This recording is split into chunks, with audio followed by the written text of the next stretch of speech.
Hello and welcome to another edition of Elections Unlocked, your primetime show where we bring you all that's happening in the election battleground of 2024. Our top story is coming from the Modi government's decision to implement the Citizenship Amendment Act finally. Remember, it was in 2019 December that both houses of parliament had passed the CAA, a move that resulted in protests with many opposition leaders accusing the government of passing a discriminatory anti-Muslim legislation. Well, the legislation is back.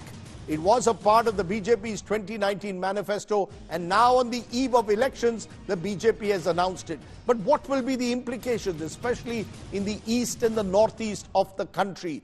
That's the question that's going to be asked and answered here on Elections Unlocked. Take a look at our top story tonight. Weeks before India heads into crucial general elections and 4 years after it was passed in the parliament, the Modi government has notified rules for the Citizenship Amendment Act. CAA grants Indian citizenship to refugees who came to India before December 31st, 2014 on religious grounds. It covers 3 neighboring countries, Afghanistan, Pakistan and Bangladesh, and includes 6 minority communities: Hindus, Sikhs, Buddhists, Jains, Parsis and Christians.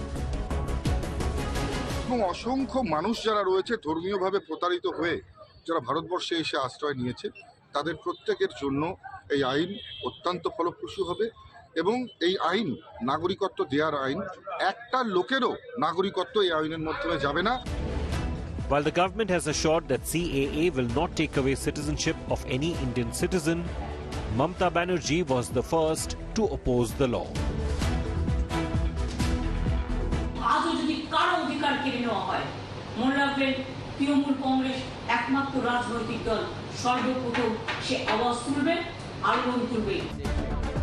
Other opposition parties are also questioning the timing of CAA implementation. The way they are trying to bring it today is to make the election polarized. Mr. Modi is losing. He is going to be below 220. Therefore, he is trying to polarize it. The last weapon is CAA rules and to divert from the real issue of electoral bonds. तो अब ये सब करके हिंदू मुसलमान करेंगे, भारत पाकिस्तान करेंगे, भारत बांग्लादेश करेंगे। ये खेल, आखिरी खेल उनका चल रहा है। चलने दो, लागू होने दो। ये खेल करते रहते हैं लोग। अभी जब तक चुनाव है तब तक ये CAA खेलेंगे, खेलने दो। The Ministry of Home Affairs has created a web portal for CAA, and all application will have to be submitted online. Bureau Report, India Today.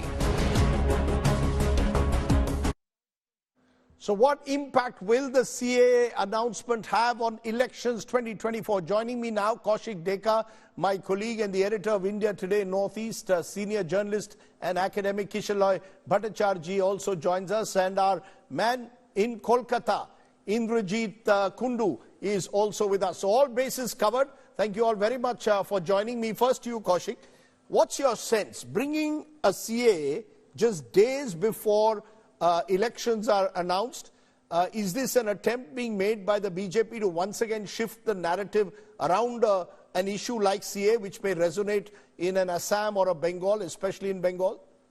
Absolutely. I think more than Bengal and Assam, I think their target groups are across the country. One word you use... What do you mean by across the country? Why? I'll come to that. One word you used is refugee. Now, everybody is assuming that it's meant only for refugees. But if you go through that act, nowhere the word refugee is mentioned. It just says that illegal immigrants, if they are illegal immigrants from these countries, of these 6 communities, if they have stayed in the country for 5 years before and entered the country, India, before 31st December 2014, they can apply for citizenship, which means people who have illegally entered the country can apply for citizenship if they belong to these 6 religious groups and from these 3 countries.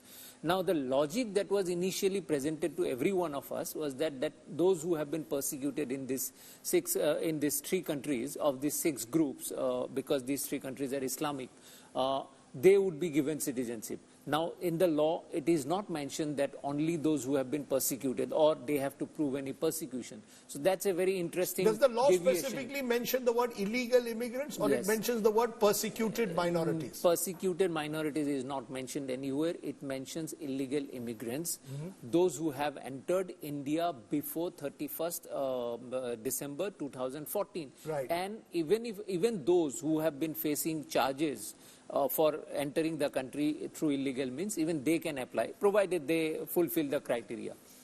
So basically, this law, just before the elections, if it has come, that means the BJP again will try to project that they are doing it for the, basically for the Hindus, though there are 5 other communities also.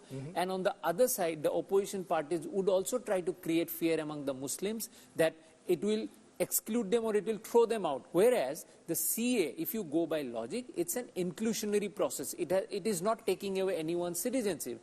It is aimed at giving citizenship to some, whether that is a logical thing, whether that goes by the constitutional principles, that's for the judiciary and the experts So you're to saying debate. politically the advantage in a way for the BJP is that it gives them another issue to set the narrative that, look, we are the party standing up for Hindus across the world. So even in neighboring countries, Hindus, although other communities are also mentioned except Muslims, would get the benefit of CA. But actually on the ground, Indrajit, how does this play in Bengal, for example? Mamata Banerjee is among the few leaders who immediately reacted. Does she fear, for example, that the Matua community, many of whom have come into the country from Bangladesh over the years, that their citizenship promise will enable the BJP to capture an important vote which could affect, what, 4 to 6 constituencies in Bengal? Well, absolutely. You know, that is basically the idea why the BJP has been using the citizenship as almost as a carrot, dangling it before the Matua community. Remember, you know, in West Bengal, the Matua community holds sway in at least 10 Lok Sabha seats out of the 42 seats. And they are all SC community, the Nomoshudros as they call it. And out of the 1.8 crore SC community members in West Bengal, 99% of them are Hindus. And 17.4% of the SC community, the second highest is the Matua community of all the SC community here in West Bengal.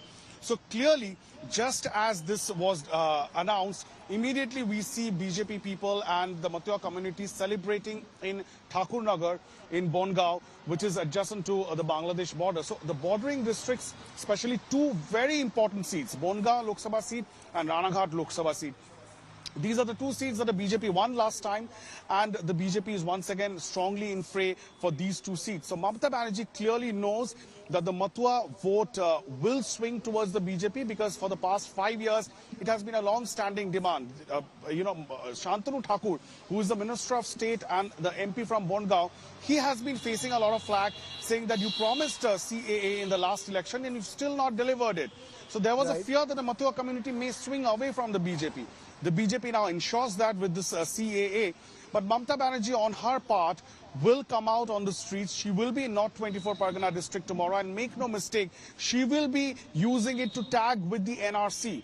When Mamata Banerjee opposes CAA, she also brings in NRC, and she will say that, look, this is all not just about giving citizenship, but also about taking away citizenship. So the fear factor will be portrayed by the Trinamool Congress. And of course, you have the Muslim factor as well. So this will play out, and it's going to further polarize the electorate. That's the fear in West Bengal. Let's therefore then for a moment turn to Assam, because Kishalai Bhattacharjee, when CAA was brought in, one of the few states where there was opposition to CAA among BJP-ruled states was Assam. Many BJP leaders there said it's against the spirit and intent of the Assam Accord of 1985.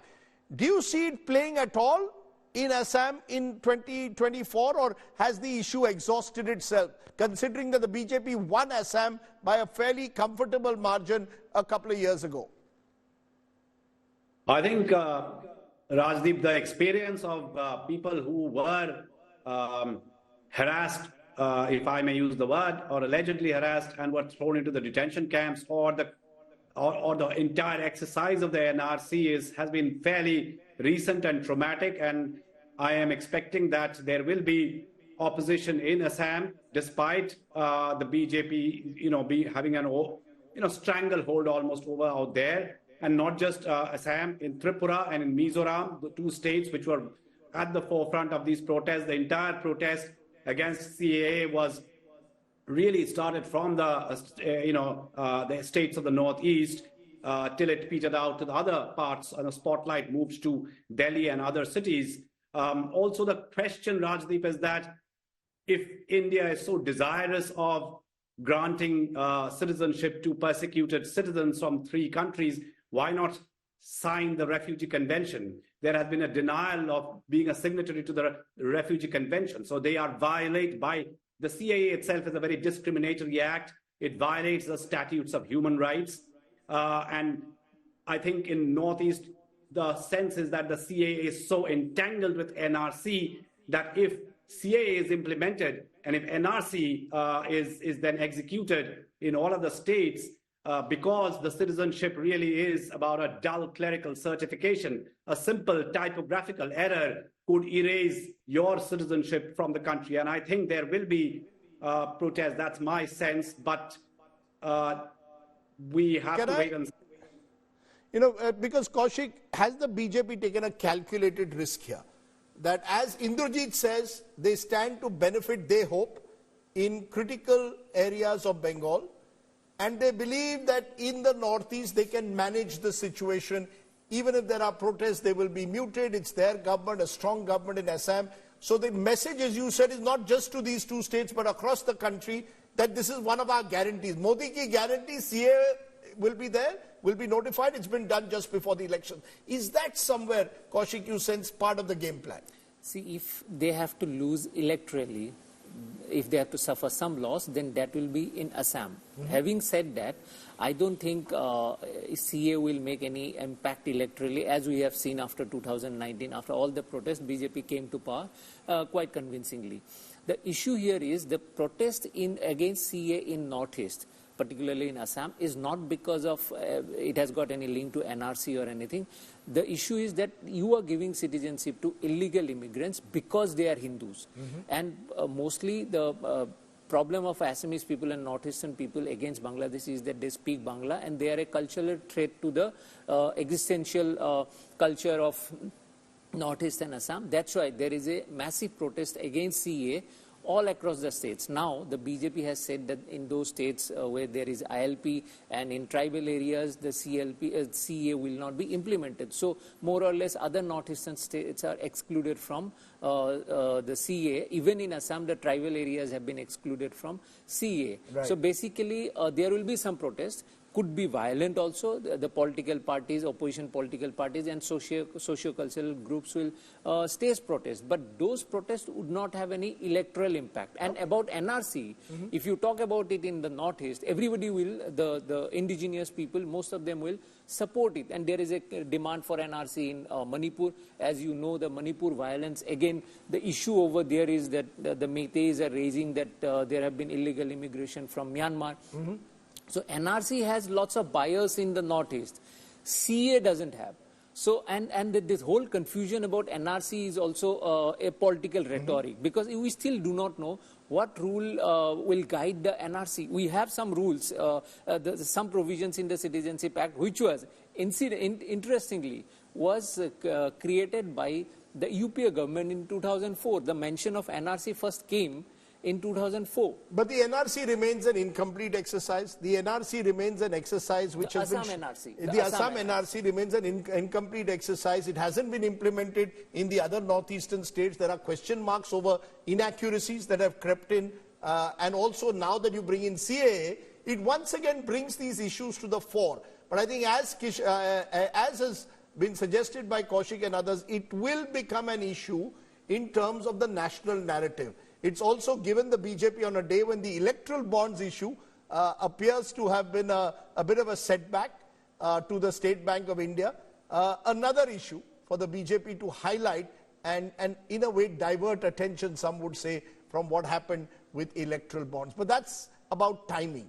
And I think timing after all, does matter in politics. Kaushik Deka, Kishalai Bhattacharjee and Indrajit. We'll see how CAA plays out.